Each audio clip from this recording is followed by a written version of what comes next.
What's shaking, folks? Back with another reaction, back with some more Morten Harket. And we're going to start going through in tandem, as suggested by a number of folks. I didn't realize that at first, but went back and scoured the comments, and I did notice there was a suggestion that we go through both this and Out of My Hands, this being Vogts Villa. I'm not sure if that's how it's said. I would bet it's not, but I did put it into Google Translate, and apparently it just makes it a possessive, meaning it's Vogts Villa, like, again, possessive, apostrophe S. So in that case, I'm intrigued by the title, who this person is and what their villa represents or is for the narrator or others, or others. So yeah, ultimately, the first track, I put that into Google Translate, and it seems to translate to back to life.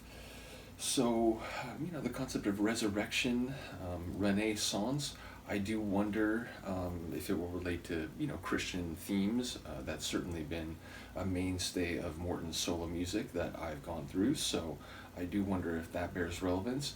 Either way, I'm excited to hear some more Norwegian Morten singing, and ultimately this, again, it's a few years after the previous album, so I wonder if stylistically he'll try some different things, or if it'll be a very similar sonic atmosphere.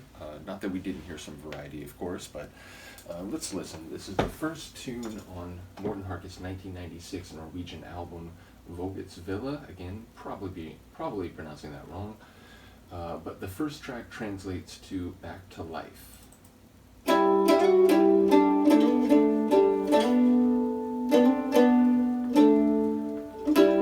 Sounds like a Bayou song.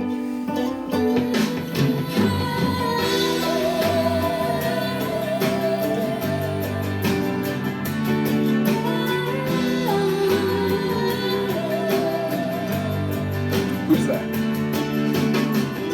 Tidlig morgen, det var slik det var. Jeg vendte meg mot himmelen, og det var jorden som var svaret. Alt virket nytt, og jeg vet ikke hva. Jeg kjente meg fremmed, men allikevel glad. Tilbake til livet, hvis du vil ta meg inn. La regn være regn igjen, la vind være vind. Er det her på jorden, kanskje er det her det skjer. Kanskje skulle vi ta oss en tur ut og se.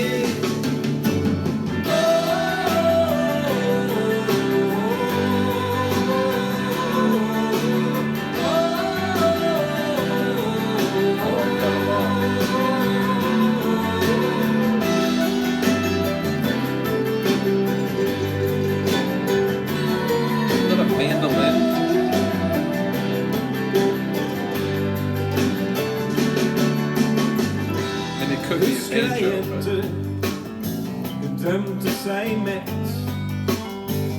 Så mett av dagen, som noen jenter jeg har sett. Tynget av forventning, så ynkelig og lett.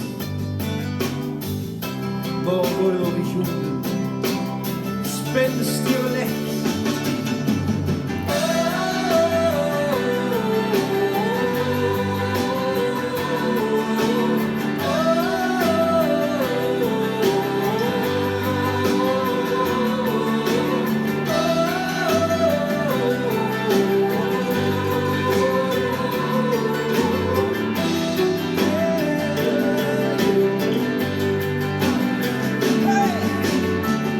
Se fuglene fly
var slik det var. Jeg vendte meg mot himmelen, men det var jorden som ga svar. Well, obviously, I don't know what it's actually about, but again, I wouldn't be surprised to learn it has some religious connotations. At the very least, the title would suggest it's about, again, a resurrection, something coming back to life after dying in some way, however metaphorical or conceptual that might be. Regardless, yeah, real folk, western, country type of feel.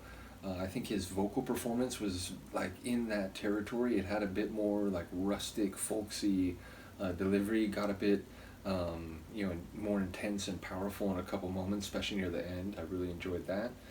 And yeah, a cool opener. Again, I suppose it has been one of the mainstays, if not the mainstay sonically, is that a lot of his stuff outside Aha has a folksy sound to it. It's a like down to earth, salt of the earth type of sound. So that's clearly something he wanted to pursue. And perhaps, again, early 90s Aha, mid 90s actually in this case, Aha is doing different things than they were doing, say, mid to late 80s, but either way, it's interesting to me to hear the different side quests, if you will, of the Aha members, because over the course of them and then through Aha, the number of different subgenres and styles pursued is, manifold.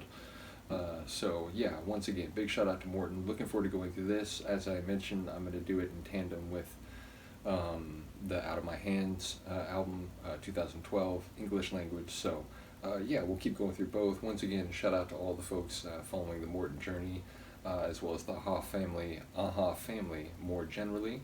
And yeah, let me know what you think. And I look forward to Carrie. Obviously, we depend on you for these Norwegian reactions more heavily than in the other cases. But shout out to you and all those who've been willing to listen. And in fact, I should say there's a few of you who've commented, and I fully agree.